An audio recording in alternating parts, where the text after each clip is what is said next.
Hi, I'm Josh, and here with me is the Chase Bliss Generation Loss Mark II, which takes audio that sounds like this.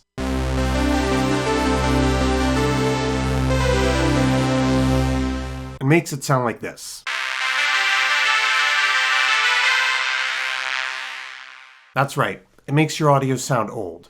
Well, okay, so it models the imperfections and endearing shortcomings of using physical media to store sound, and then possibly not maintaining that media over time and re-recording multiple times onto the same physical piece of physical media, but in shorthand, it makes your audio sound old. Now, I love cassettes, so when it comes to anything trying to recreate that sound, I plan to be an unrepentant hater. Well, not an unrepentant hater, but I might be a little bit critical. We'll see. Anyway, let's take a look at the pedal, and if you find yourself enjoying the video as we go along, and you haven't already, please consider subscribing. And let's jump in. So helping us demo the generation loss, we have the Korg Prologue. Love this synth. It channels a lot of like vintage analog feel, so it'll be a perfect pairing for the generation loss to add a little bit more age to it. So here's the Prologue sound totally dry.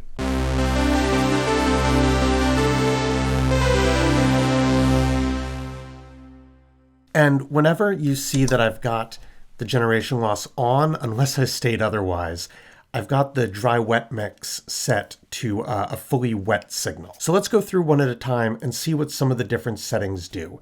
And we'll start with model up here. So model is going to change what kind of tape player the generation loss is emulating.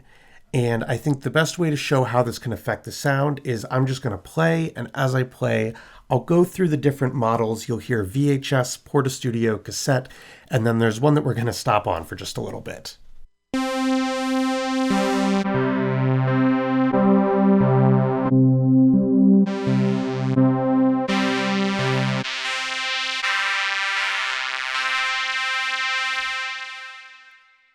So there's different sounds there. The one that we've stopped on is modeling a little handheld tape recorder, and a fun extra layer of character is that it's not just the sound that you would get off of the tape, it's the sound that you would get if you recorded the tiny built-in speaker.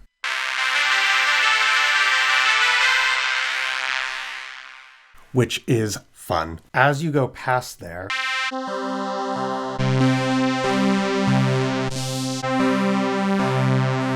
there's 3 bonus models which are designed by Blank Forms, Amulets, and fortunately I've got the instruction manual here with me, Marcus Fisher. We'll set the model back to just a VHS tape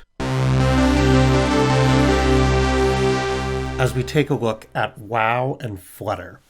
So Wow and Flutter I kind of regard as being very similar.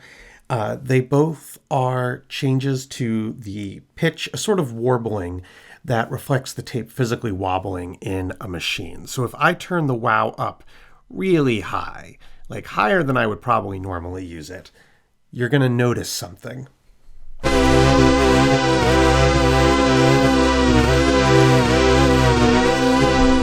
You'll notice that the Wow was turned up so high that it not only made the sound shake, but also made the camera shake as well. Flutter is similar, but moves a lot more quickly.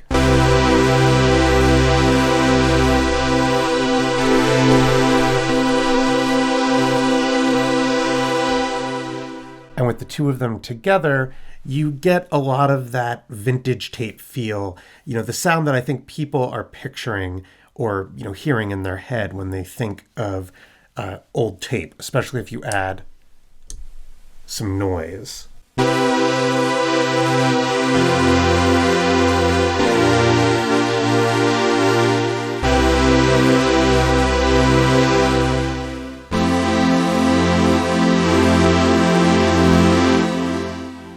I'm going to turn those back down as we take a look at Saturate. So Saturate models what happens if you don't check your levels before you record. It adds a lot of crunch and heat. So here's low Saturate. I'll turn it up really high.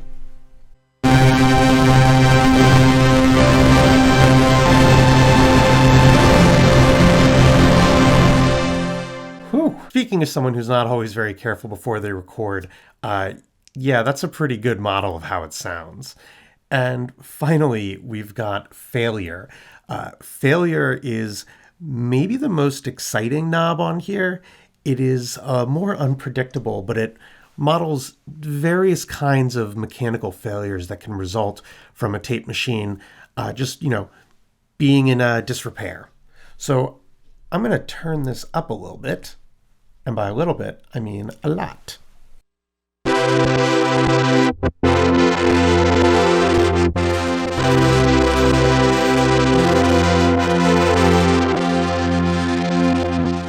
So you can hear how there's the warbles, the sound drops out, there's the spikes in noise. That's the magic of the failure knob. Let's try combining some of these. So I'm going to turn up failure a bit. I'm going to add noise. I'll add a lot of noise. Flutter. Wow. Yes. Saturate. Bam. Okay.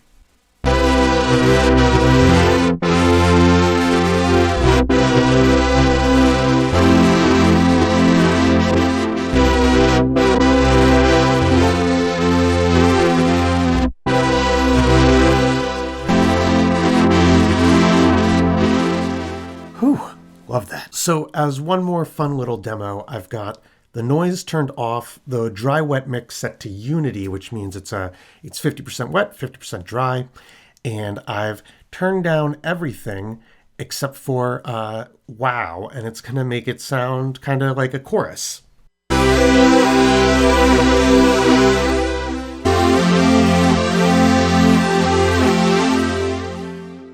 As opposed to...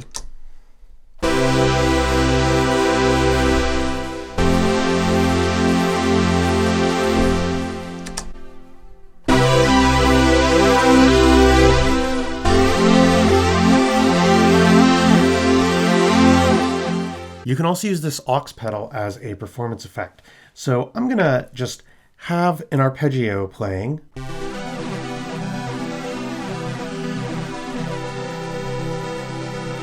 And we'll turn up failure, saturation a little bit, flutter, wow, model, and some noise. And we're going to set it to fully wet. And if I hit this now, it's a tape stop. I think that is so cool. That's my favorite effect on the OP1, and I love having it on a pedal.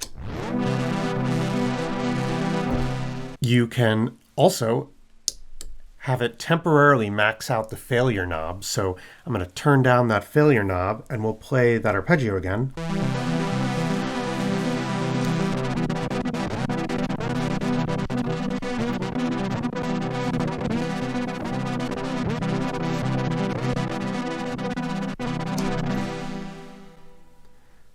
Pretty cool stuff.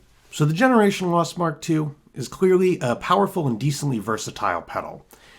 Do I recommend it? Well, sort of. See, the thing that's interesting about Generation Loss is that it is really, really good at giving you that decaying tape sound. That specifically. If you just want your audio to sound like it was recorded onto a cassette tape, my recommendation would actually be to scour classifieds for any kind of tape recorder and just record your audio onto cassettes. But if your goal is to get something that sounds like it was recorded back when Latin was still a living language, has been stored in dust since then, and is being played back on something that's like a combination of a tape player and an irreparably damaged film projector, yeah, Generation Loss Mark II is going to do that for you. This, of course, already assumes that you're set on getting a piece of hardware gear to capture that kind of old tape sound.